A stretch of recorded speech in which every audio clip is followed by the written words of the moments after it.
രാജീവ് ചന്ദ്രശേഖർ പറയുന്നു കേരളത്തിൽ അഴിമതി രഹിത സർക്കാർ കൊണ്ടുവരുമെന്ന്. മോദി പറയുന്നു അഴിമതി ചെയ്ത ആരെയും പാർട്ടി പോലും കൊണ്ടുവരില്ല, അവർക്കെതിരെ അത്ര വലിയ നടപടിയെടുക്കുമെന്ന്. ഞാൻ തിന്നുകയുമില്ല, ബാക്കിയുള്ളവരെ തീറ്റിക്കുകയുമില്ലെന്നാണ് അദ്ദേഹത്തിന്റെ വാക്ക്. ഇതിൽ എത്രമാത്രം സത്യമുണ്ടെന്നറിയണ്ടേ? നാളെ വോട്ട് ചെയ്യാൻ പോകുന്നവർക്കായി ഇത് ഷെയർ ചെയ്യുക. അജിത് പവാർ 2019 2500 കോടി രൂപയുടെ മഹാരാഷ്ട്ര സ്റ്റേറ്റ് കോപ്പറേറ്റീവ് ബാങ്ക് അഴിമതി കേസ്. ഇഡി കള്ളപ്പണം വെളുപ്പിക്കൽ നിരോധന നിയമപ്രകാരം അജിത് പവാറിനെതിരെ കേസെടുത്തു. ആ സമയത്ത് അദ്ദേഹം NCPയിലായിരുന്നു. 2023 അജിത് പവാർ BJPയിൽ ജോയിൻ ചെയ്തു. 2026 കേസ് ക്ലോസ് ചെയ്തു. പ്രതാപ് സർനായിക് 2020 125 കോടിയുടെ top group money laundering case. 2022 BJP join ചെയ്യുന്നു, കേസ് ക്ലോസ് ചെയ്തു. പക്ഷേ 2025 ഹൈക്കോടതി ഇടപെടുകയും പുനഃപരിശോധനയ്ക്ക് നിർദ്ദേശിക്കുകയും ചെയ്തു. ഛഗൻ ഭുജ്ബാൾ 2016 ഡൽഹിയിലെ മഹാരാഷ്ട്ര സദൻ നിർമ്മാണവുമായി ബന്ധപ്പെട്ട് 800 കോടിയുടെ അഴിമതിയും കള്ളപ്പണം വെളുപ്പിക്കലും. 2023 അജിത് പവാറിനൊപ്പം BJPയിലേക്ക്. 2026 കേസ് ക്ലോസ് ചെയ്യുന്നു. അശോക് ചവാൻ 2010 മുംബൈയിലെ ആദർശ് ഹൗസിംഗ് സൊസൈറ്റി അഴിമതി. കാർഗിൽ യുദ്ധത്തിൽ മരിച്ചവരുടെ കുടുംബങ്ങൾക്കും വിരമിച്ച സൈനികർക്കുമായി മാറ്റിവെച്ച ഭൂമിയിൽ ചട്ടം ലംഘിച്ച് ഫ്ളാറ്റുകൾ നിർമ്മിക്കുകയും അത് രാഷ്ട്രീയക്കാർക്കും ഉദ്യോഗസ്ഥർക്കും നൽകുകയും ചെയ്തു എന്നതായിരുന്നു കേസ്. അദ്ദേഹത്തിന് മഹാരാഷ്ട്ര മുഖ്യമന്ത്രി സ്ഥാനം രാജിവെക്കേണ്ടി വന്നു. 2014 തൊട്ട് 2023 വരെ നിയമ പോരാട്ടം. 2024 BJP ജോയിൻ ചെയ്യുന്നു. 2026 കേസ് ക്ലോസ് ചെയ്തു, ക്ലീൻ ചീറ്റ്. ഒരു കാലത്ത് BJP അഴിമതിക്കാരൻ എന്ന് വിളിച്ചിരുന്ന വ്യക്തി ഇന്ന് അതേ പാർട്ടിയുടെ മുൻനിരയിൽ നിൽക്കുന്നു.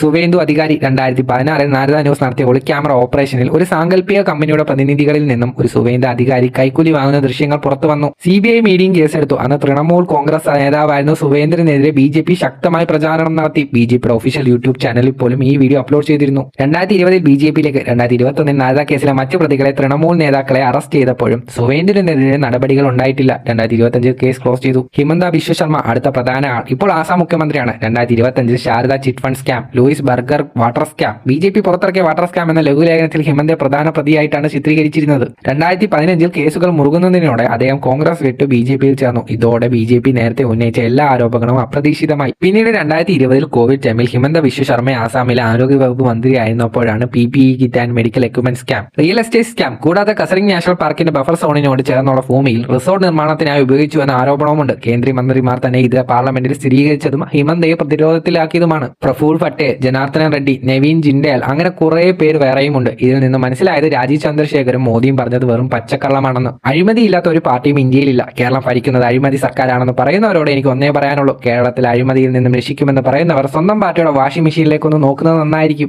ആസാം മുഖ്യമന്ത്രിയുടെ 52,000 കോടിയുടെ പുതിയ ആരോപണങ്ങളും മഹാരാഷ്ട്രയിലെ നേതാക്കൾക്ക് ലഭിച്ച ക്ലീൻ ചീറ്റുകളും നമുക്ക് മുന്നിലുണ്ട്. ഇന്ത്യയിൽ അഴിമതി ഏറ്റവും കുറഞ്ഞ സംസ്ഥാനങ്ങളിൽ ഒന്നാണ് കേരളം. ഏകദേശം 10% മുതൽ 15% വരെയാണ് അഴിമതി നിരക്ക്. എങ്കിൽ അഴിമതി നിരക്ക് ഏറ്റവും കൂടിയ സംസ്ഥാനങ്ങളിലെല്ലാം BJP ആണ് ഭരിക്കുന്നത്. അവിടേക്ക് അത് 78% മുതൽ 80% വരെയാണ്. അതായത് 10% അഴിമതി ആരോപിക്കപ്പെടുന്ന കേരളം വേണോ അതോ 80% അഴിമതിയിൽ മുങ്ങിയ ഭരണം വേണോ എന്ന് നാളെ വോട്ട് ചെയ്യുമ്പോൾ നമ്മൾ ചിന്തിക്കണം. ഇത് വികസനത്തിനുള്ള വോട്ടാണോ അതോ അഴിമതി വിശദീകരിക്കാനുള്ള വോട്ടാണോ?